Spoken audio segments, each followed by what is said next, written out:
मैं हूं योगेश चक्रवर्ती और आप देख रहे हैं रैड नेटवर्क।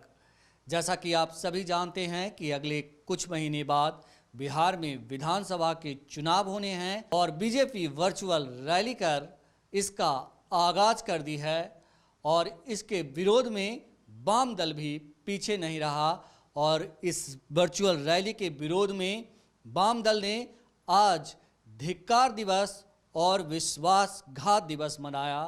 वाम दलों के तमाम नेताओं कार्यकर्ताओं ने एकजुट होकर बीजेपी की इस वर्चुअल रैली का विरोध किया और कहा कि जब मजदूरों की मदद करने की ज़रूरत है तब बीजेपी जो है रैली कर इनका मजाक उड़ा रही है।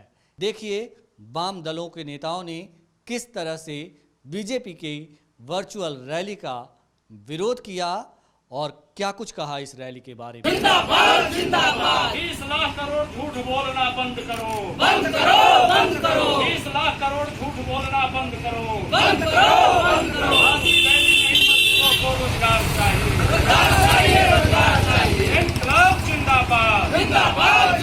आपात स्थिति है। इस महामारी में भी दिल्ली की सरकार और पटना की सरकार वो एक गुंजाइश खोज रही है और इसमें भी वो जिस तरह से राजनीति कर रही है।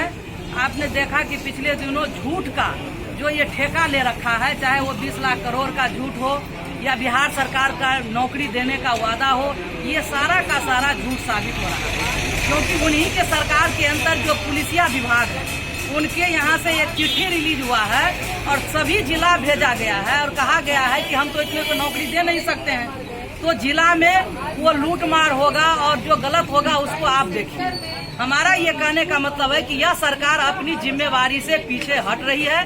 भारत की कम्युनिस्ट पार्टी, मार्क्सवादी, भाकपा, माले, सीपीआई, आरएसपी, फॉरवर्ड ब्लॉक यानी तमाम जो वामपंथी दल है सभी एक मंच पर आकर के आज हम इस लिए लड़ रहे हैं और पिछले दिनों लगातार लड़ते रहे हैं कि आज ये जो महामारी है, इस महामारी से निपटने के लिए जो वैज्ञानिक तरीका अपने आप चुनना चाहिए, यह सरकार वैज्ञानिक तरकीब नहीं खोज करके शुरू से ही आपने देखा कभी थाली बजाओ, कभी दिया जलाओ और अनसाइंटिफिक ढंग से वो उसको चलाने का कोशिश किया, जिसका परिणाम हुआ कि बीमारी भी बढ़ रही है, लोग भूख से मर रहे हैं, कहीं ट्रेन का व्यवस्था नहीं है।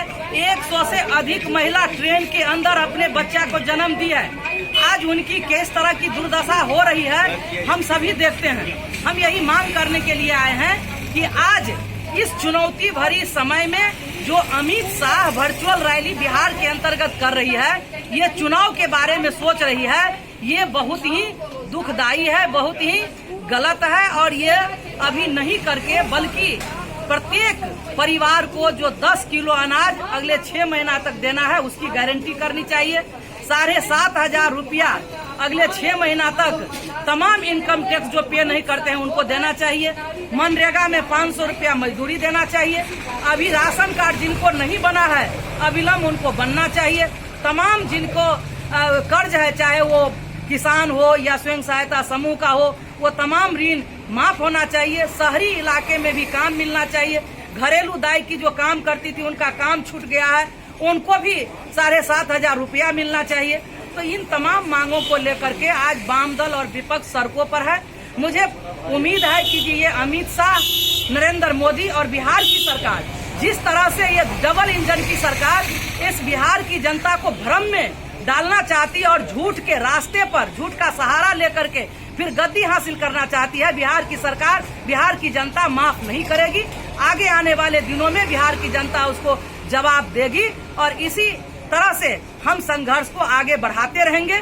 हम ये जरूर कहना चाहेंगे कि आज जिस तरह से भारतीय जनता पार्टी अपना मंसूबा कायम करने के लिए इसमें जो सीएए के आंदोलन में जो महिलाएं लड़ रही थी, छात्राएं लड़ रही थी, आज उसको जेल के अंदर बंद कर दिया गया है। हमारी यह भी मांग है कि उनको छोड़ा जाए, उनके ऊपर तमाम मुकदमा हटाया जाए और आज जनतांत्रिक आंदोलन पर जो हमला तेज हो रहा है, आज वाम दल और दूसरे लोग कहीं भी आंदोलन करते हैं तो मुकदमा दर्ज कर देते हैं। हम यह भी चाहेंगे कि वो मुकदमा वापस ले और जनतांत्रिक आंदोलन को दबाने का कोशिश नहीं करे, नहीं तो बिहार की जनता, इस देश की जनता, हम उसको भी तोड़ करके आगे निकलेंगे और सरकार को जो करना होगा वो करने के लिए वो तैयार रहे, वो करे।